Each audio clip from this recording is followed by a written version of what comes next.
bersama channel ini dengan cerita yang baru. Sebelum kita dengarkan, silahkan subscribe agar tidak ketinggalan cerita-cerita baru setiap harinya. Semoga Anda semua senantiasa diberikan kesehatan, keselamatan dan rizki yang barokah. Amin. Kisah buaya yang serakah. Di pinggiran sungai, ada seekor buaya yang sedang kelaparan. Sudah 3 hari buaya itu belum makan. Perutnya terasa lapar sekali. Mau tidak mau, hari ini dia harus makan, sebab kalau tidak, bisa-bisa ia akan mati kelaparan. Buaya itu segera masuk ke dalam sungai. Ia berenang perlahan-lahan menyusuri sungai mencari mangsa. Buaya melihat seekor bebek yang juga sedang berenang di sungai. Bebek tahu dia sedang diawasi oleh buaya, dia segera menepi. Melihat mangsanya akan kabur, buaya segera mengejar, dan akhirnya, bebek pun tertangkap. Ampun buaya, tolong jangan mangsa aku, dagingku sedikit, kenapa kamu tidak menangkap kambing saja? Di lapangan sana banyak kambing sedang makan rumput. Rengek bebek menangis ketakutan. Tunjukkan padaku, di mana lapangan tempat kambing-kambing itu. Perintah buaya dengan menunjukkan taring yang sangat tajam. Bebek menunjuk ke satu arah.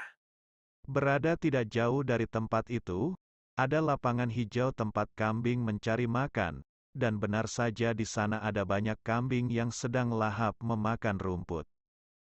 Buaya pun segera pergi menuju tempat itu.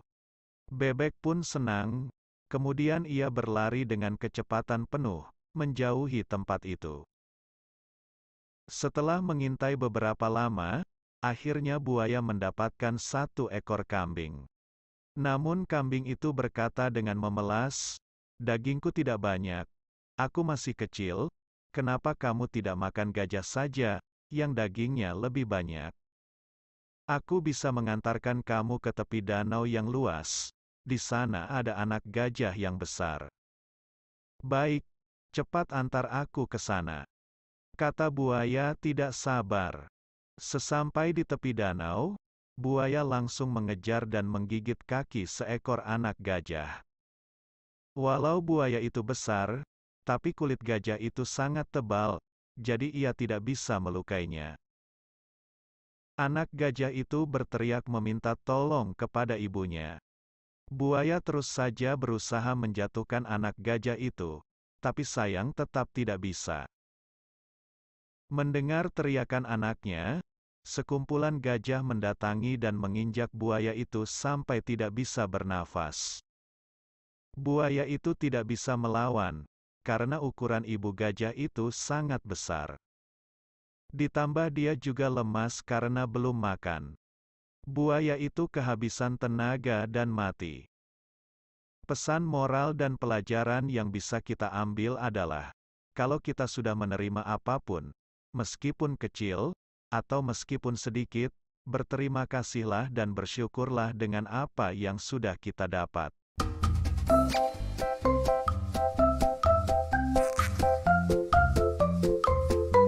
Cerita Gajah, Kerbau dan Harimau.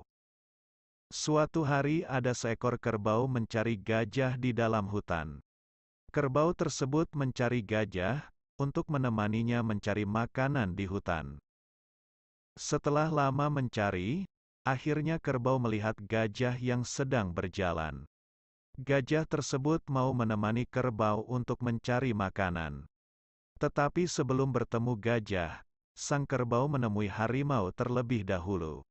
Sang kerbau juga meminta harimau untuk menemaninya mencari makanan di hutan dan harimau menerima ajakannya. Setelah kerbau mengumpulkan gajah dan harimau, mereka berusaha melakukan perburuan makanan bersama. Mereka berusaha menangkap hewan-hewan lain dan merebut makanan hewan lain juga. Ketiga hewan itu bekerja sama untuk memburu makanan di hutan. Hewan-hewan tersebut mulai dari pagi sampai sore mencari makanan. Mereka berhasil menangkap hewan lain dan merebut makanannya. Berbagai jenis makanan dikumpulkan mulai dari buah-buahan sampai hewan-hewan hidup. Harimau menunjuk kerbau untuk membagi makanannya. Kerbau tersebut menghitung banyaknya makanan dan membagi 3 dengan adil. Sang harimau merasa tidak adil dan marah. Akhirnya ia menerkam kerbau dan tumpukan makanannya menjadi bertambah. Setelah itu harimau menunjuk gajah untuk membagi makanannya. Akhirnya karena harimau merasa masih kurang akhirnya ia juga menerkam gajah. Harimau tersebut serakah, karena merasa kekurangan makanan dan menerkam kedua temannya tadi. Pesan moral dari cerita fabel di atas ialah, jangan memiliki sifat serakah dan kurang agar tidak dijauhi oleh orang lain. Karena pada suatu hari, kita akan membutuhkan bantuan orang lain juga. Namun pada akhirnya orang lain tidak mau untuk membantu kita.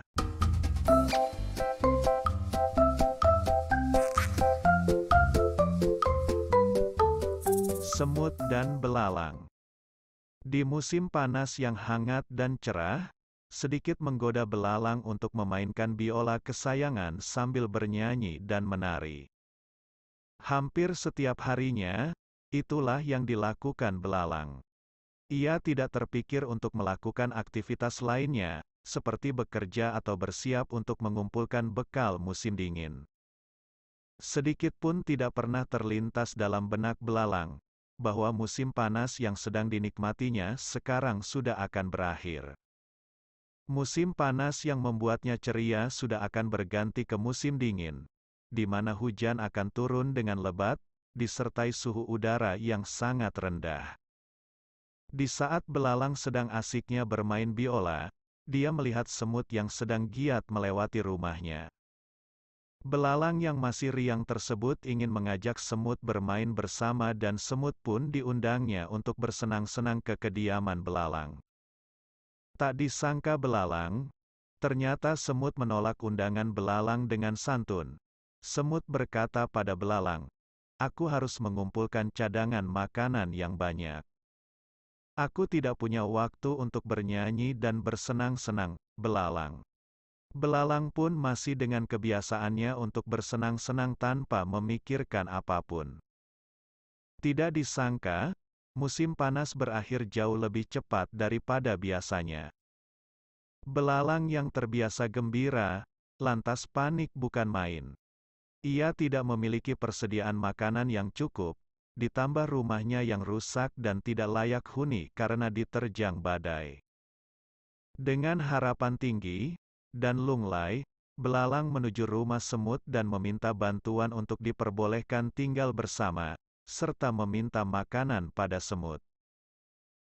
"Maafkan aku belalang, aku tidak bisa membantumu, rumahku terlalu sempit untukmu," kata semut.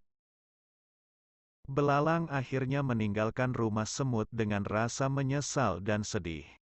Andai saja aku mengikuti nasihat semut saat itu, untuk bekerja keras, pasti saat ini aku tidak akan kelaparan seperti sekarang.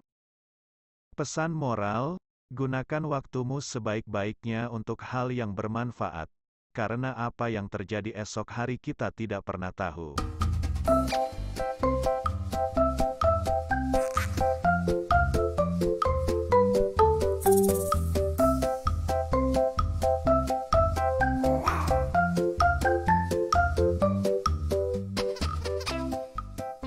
Cerita dongeng rusa dan kura-kura. Hiduplah seekor rusa pada zaman dahulu. Ia sangat sombong lagi pemarah. Ia sering meremehkan kemampuan hewan lain. Pada suatu hari, si rusa berjalan-jalan di pinggir danau. Ia bertemu dengan kura-kura yang terlihat hanya mondar-mandir. "Hai kura-kura, apa yang kau lakukan?" tanya rusa. "Aku sedang mencari sumber kehidupan," jawab kura-kura. Si rusa tiba-tiba marah mendengar jawaban si kura-kura. "Berlaga engkau, hei kura-kura. Engkau hanya mondar-mandir saja, tapi berlaga mencari sumber kehidupan." Si kura-kura berusaha menjelaskan, namun si rusa tetap marah. Bahkan, si rusa mengancam akan menginjak tubuh si kura-kura. Si kura-kura yang jengkel akhirnya menantang untuk mengadu kekuatan betis kaki. Si rusa sangat marah mendengar tantangan si kura-kura untuk mengadu betis. Ia pun meminta agar si kura-kura menendang betisnya terlebih dahulu. Tenanglah sekeras-kerasnya, semampu yang engkau bisa. Si kura-kura tidak mau. Kalau aku menendangmu terlebih dahulu, kamu pasti jatuh, dan tidak bisa balas menendangmu. Si rusa kian marah mendengar ucapan si kura-kura. Ia pun bersiap-siap untuk menendang. Ia berancang-ancang. Ketika dirasanya tepat, ia pun menendang dengan kaki depannya sekuat-kuatnya. Ketika si rusa mengayunkan kakinya, si kura-kura segera memasukkan kaki-kakinya ke dalam tempurungnya. Tendangan rusa hanya mengenai tempat kosong. Si rusa sangat marah mendapati tendangannya tidak mengena. Ia lantas menginjak tempurung si kura-kura dengan kuat. Akibatnya tubuh si kura-kura terbenam ke dalam tanah. Si rusa menyangka si kura-kura telah mati. Ia pun meninggalkan si kura-kura. Si kura-kura berusaha keras keluar dari tanah. Setelah seminggu berusaha, si kura-kura akhirnya berhasil keluar dari tanah. Ia lalu mencari si rusa. Beberapa hari kemudian, bertemulah ia dengan si rusa. "Hei, rusa, kali ini giliranku untuk menendangmu." Si rusa hanya memandang remeh kemampuan si kura-kura. "Baik, ayo kerahkan segenap kemampuanmu untuk menendang betisku." Ayo, jangan ragu-ragu. Si kura-kura bersiaga dan mengambil ancang-ancang di tempat tinggi. Ia lalu menggelindingkan tubuhnya. Ketika hampir tiba di dekat tubuh si rusa, ia pun menaikkan tubuhnya hingga tubuhnya melayang. Si kura-kura mengincar hidung si rusa. Begitu kerasnya tempurung si kura-kura mengena hingga hidung si rusa patah. Seketika itu, si rusa yang sombong itu pun pingsan. Pesan moral dari cerita rusa dan kura-kura adalah jangan sombong dan meremehkan kemampuan orang lain. Kesombongan hanya akan mendatangkan kerugian dan penyesalan di kemudian hari.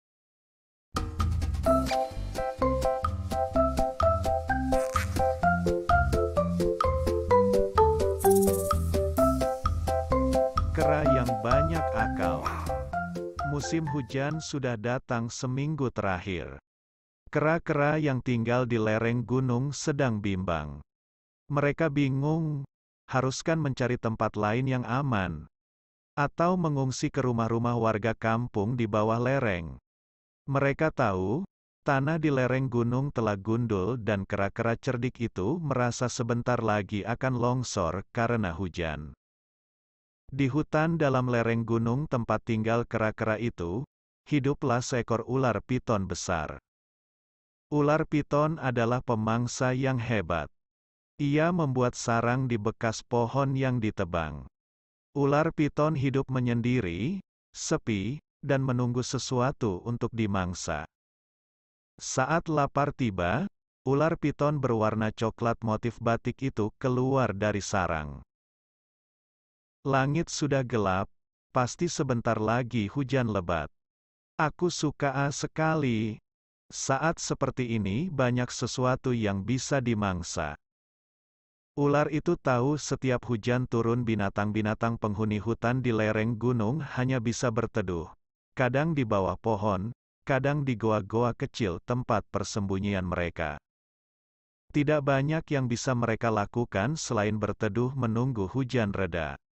Si piton segera melata, mengendus aroma daging calon mangsanya. Lidahnya menjulur-julur lucu. Saat berjalan santai di bawah hujan, si piton pun melihat seekor kera mungil yang sedang berteduh di bawah pohon aren. Kera itu menggigil. Si piton melihat kera, sambil membayangkan kelezatan setiap inci tubuh kera yang renyah. Pasti gurih. Batinnya. Andai saja semua itu bisa dilakukannya dengan mudah. Kemudian ia mencari-cari strategi untuk segera menyergap si kera agar tepat sasaran. Sesampainya di dekat kera mungil itu, si piton mendengar si kera sedang merintih, seperti kesakitan. Si piton tiba-tiba berubah pikiran. "Ah, sakit apa dia?" tanya piton dalam hati. Piton kembali melata mendekati kera yang menggigil dan merintih sendirian. "Kamu mau kemana, piton?" tanya kera, setelah menampakkan diri di depan kera mungil itu. "Aku mau lewat saja. Aku suka hujan-hujanan. Karena aku bisa bermain-main air dengan bebas." "Kamu sakit ya?" tanya piton. "Aku terkena jebakan di ujung hutan. Aku sempat terjepit jebakan besi. Aku dikira tikus apa, ya?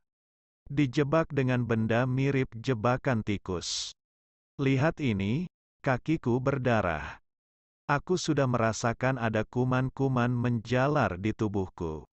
Ah, jangan-jangan sebentar lagi aku mati membusuk, berbelatung. Bagaimana ini? Kenapa kamu tidak memangsaku saja, piton? Cepatlah, kata kera memelas. Piton sedikit bimbang. Ia merasakan dilema, perutnya memang lapar, tetapi ia jijik membayangkan kera itu sudah dipenuhi kuman yang sebentar lagi membusuk. Ah, tidak, kita tidak boleh memangsa lawan yang sedang teraniaya. Padahal dalam hati, piton takut kalau kuman dalam kera itu akan berpindah ke tubuhnya. Selera makan piton hilang seketika. Benarkah begitu? Tentu saja, kata piton sok bijak. Kalau begitu, aku mau pergi ke sungai dulu untuk membersihkan lukaku ini. Baiklah, aku mau melanjutkan perjalananku. Aku mau cari tupai saja. Sebenarnya aku sedang lapar sekarang. Semoga mendapatkan tupai yang gemuk ya. Ular piton itu melata lebih dulu, meninggalkan kera mungil yang banyak akal. Si kera kini terbengong-bengong.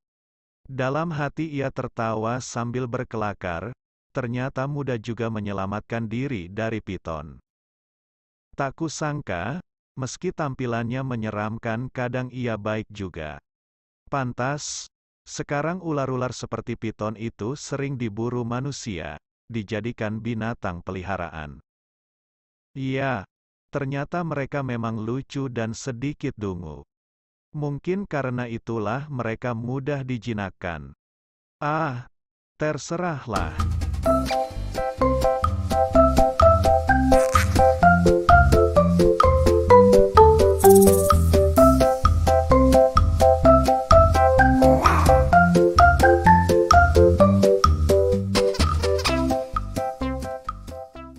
Terima kasih sudah mendengarkan cerita ini. Semoga menghibur dan bermanfaat untuk semua. Jangan lupa subscribe channel ini. Sampai jumpa pada cerita berikutnya.